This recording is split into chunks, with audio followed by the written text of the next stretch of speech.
Good evening everyone. My name is Payal and today I am going to give you a short presentation on prepositions.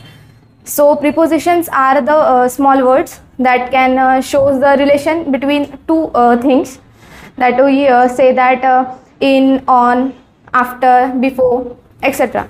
So let's start our presentation. So first you can see into. तर into म्हणजे च्या मध्ये, जसं आपण म्हणतो, जसं आपण आधी इन पण पाहिलंय, तर इन म्हणजे मध्येच होतं, पण इथे इन टू लागलाय म्हणजे पोझिशन तर त्याची इन म्हणजे तो मध्ये जातो आहे त्याच्या, किंवा त्याच्यामध्ये पाहतो आहे वगैरे असं म्हणू शकतो. पण टू म्हणजे त्याची जी ॲक्शन आहे ती कंटिन्युअस चालू आहे. जसं ते बॉय तो आतमध्ये जातोय, तर आतमध्ये तर जातोय पण त्याची ॲक्शन चालू पण आहे जाण्याची, तर म्हणून आपण इथे वापरतो into. The boy is going into the swimming pool, like that. Then on to. So on is also we see before. So on म्हणजे आपण म्हणतो की वर, बट इथे पण आपला टू लागलेला आहे तर आपण म्हणू onto. But here is ती जी मांजर आहे तर ती त्या जो बेड आहे त्याच्यावर जाते आहे, पण टू म्हणजे पोझिशन तिची ॲक्शन चालू आहे जाण्याची, तर आपण म्हणू शकतो the cat is going onto the bed.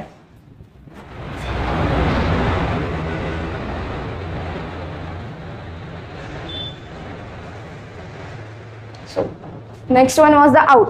Out म्हणजे म्हणू आपण की लाईक एक्झाम्पल देतात सगळे की, किंवा काही गडबड वगैरे झाली तर लोक म्हणतात गेट आउट, की बाहेर निघून जा, किंवा चांगल्याने पण कोणी म्हणू शकतं की गेट आउट, बाहेर जा असं, तर आपण तिथे आउट वापरतो. नेक्स्ट आहे ओव्हर. ओव्हर म्हणजे वरून, पण आपण आधी पाहिलं की ऑन, दॅट इज वर, बट इथे आहे की जे आपला सरफेस एरिया आहे त्याच्यावर जर ती वस्तू ठेवली असेल तर आपण तिथे वापरतो ऑन. बट जर त्याच्यामध्ये सरफेसच्या वर आणि त्याच्यावर अजून गॅप असेल सरफेसच्या वर, ते एकदम चिटकून नसेल सरफेसला, तर तिथे आपण वापरतो ओव्हर. जसं इथे एरोप्लेन दिसतंय ते onto that city, that is over the city, ते फ्लाय होत आहे, तिथे आपण ओव्हर वापरतो. नेक्स्ट आहे अंडर.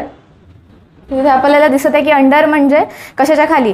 जसं इथे बॅग ठेवली आहे तर ती माझी बॅग अंडर द चेअर आहे किंवा खाली आहे, तसं तिथे आपण अंडर वापरतो. नंतर आहे बिटवीन. बिटवीन म्हणजे च्यामध्ये, तर च्यामध्ये आपण वापरू. जसं इथे खूप सारे झाडं दाखवले आणि बिल्डिंग पण दाखवली आहे, तर तिथे म्हटलं आहे की जे झाड आहे तर ते एका बिल्डिंग आणि एका टेबलच्या मध्ये आहे, म्हणजे दोन वस्तू आहे आणि त्याच्यात ते आहे. जसं इथे या दोघी जणीत बसल्या आहेत आणि त्याच्यामध्ये ही बसली आहे, जसं या मॅम बसल्या आहेत या दोघींच्या मध्ये, that is she is sitting between the those two girls, तर तिथे आपण बिटवीन वापरू.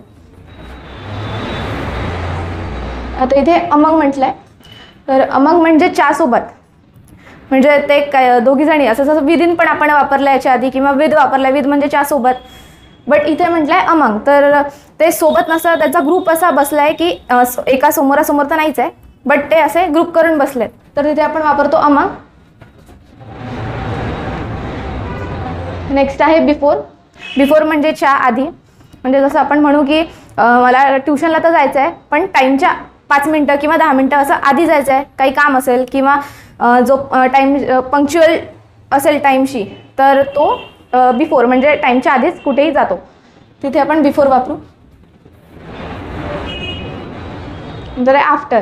जसं बिफोर म्हणजे आधी आणि आफ्टर म्हणजे नंतर, किंवा जो लेट येतो तर तो आफ्टर असं म्हणतो आपण त्याला, की she is coming after the time, like that.